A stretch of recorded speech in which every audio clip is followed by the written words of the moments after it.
Chapter 9. A Disaster Under the Table. Dinner was finally served. The table glowed softly with candles, and Grandma's little centerpiece twinkled like sleepy fireflies. The turkey sat proudly in the middle, golden, warm, almost humming with Thanksgiving magic. Everyone gathered around: Mom, Dad, Grandma, Grandpa, Uncle Bingo and Christine McMonkeypants, Auntie Laura and Copper, who kept weaving under everyone's legs like a very excited furry noodle. Everyone, except Steve. Upstairs in Abigail's room, Steve pressed his ear to the vent, breathing in dramatically. Ah, turkey aroma, so close, and yet so forbidden. Abigail gently patted his head. Steve, stay here. I'll sneak you leftovers later. He looked utterly betrayed. Leftovers? Leftovers? I want firstovers. No, she whispered, stay put. Her footsteps drifted away, and the moment they did, Steve's willpower cracked.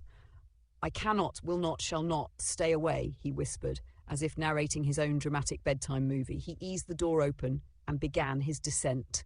The sneaky mission. If Steve had a theme song, it would have tiptoed into the scene right now. Down the stairs, across the hall, peeking through the doorway, the dining room was bustling. Uncle Bingo juggling gravy ladles, Christine McMonkeypants taking pictures of her pineapple purse, Auntie Laura asking which fork was the salad fork, but maybe soup fork. Too risky. Steve whispered, I must go under the table. He crouched, lower, even lower, then rolled like a large magical potato, and whoosh, disappeared under the tablecloth. Hidden, or so he thought. Chaos begins. Quietly surrounded by shoes and sleepy-looking socks, Steve sniffed turkey, stuffing, biscuits, mashed potatoes. His stomach growled so loudly Grandpa jumped. Did someone hear a bear? Abigail froze. Copper froze. Steve froze so hard even his whiskers stopped mid-wiggle. No, Dad, Abigail whispered. That was an old chair. Grandpa nodded wisely. Old chairs growl sometimes. Christine gasped. They do? Abigail nodded again. Steve groaned softly. I am too hungry for this. He crawled forward, reached Abigail's foot. She nudged him back. He bumped into Uncle Bingo's shoe. Uncle Bingo peeked under the tablecloth. Steve froze again, statue still. Bingo blinked.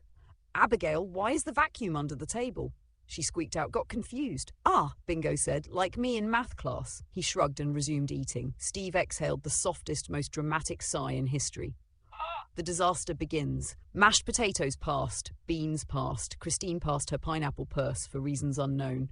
Steve whispered, one tiny taste, no one will notice. He reached a little more, almost. Copper barked a tiny warning. Abigail nudged him back. He flopped dramatically.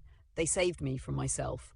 But then, Uncle Bingo gestured wildly mid-story. His elbow hit the gravy boat.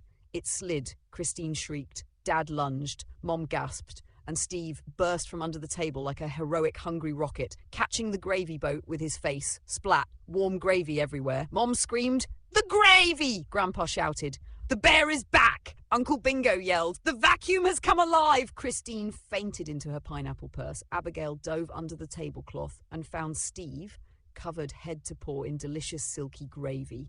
"Oh no," she whispered. "Oh yes," Steve said, licking happily. Then Mom lifted the tablecloth and everyone saw. Everyone froze. The big reveal. Mom blinked. "What is that?" "A very large vacuum, Grandma. A giant guinea pig. Dad, a brown dog?" A woodland creature of gravy. Steve stood proudly. "I am Steve, the magic capybara." Silence. "Magic!" Christine shrieked.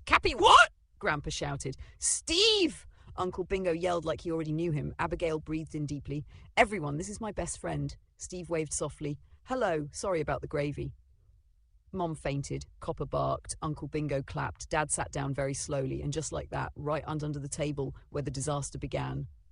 The truth finally came out, and Thanksgiving would never ever be the same again.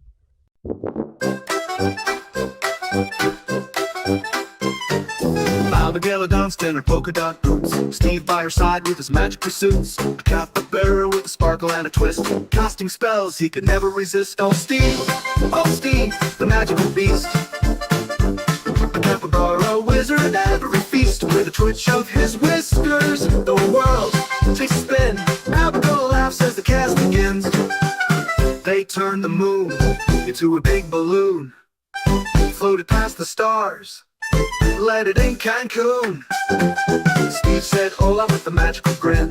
Taco shells rained and the party began. He wiggled his nose, the maracas shook. Abigail sang from her spellbound book.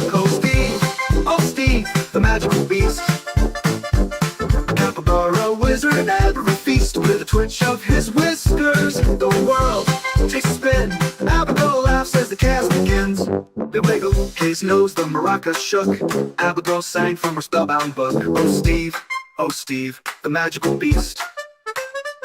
A capybara wizard at every feast. With a twitch of his whiskers, the world takes a spin. Abigail laughs as the cast begins. He made the rivers dance, the mountains hum. Turned a pumpkin into a drum. Abigail said, Steve, you're right, my friend. Let's never let this magic end.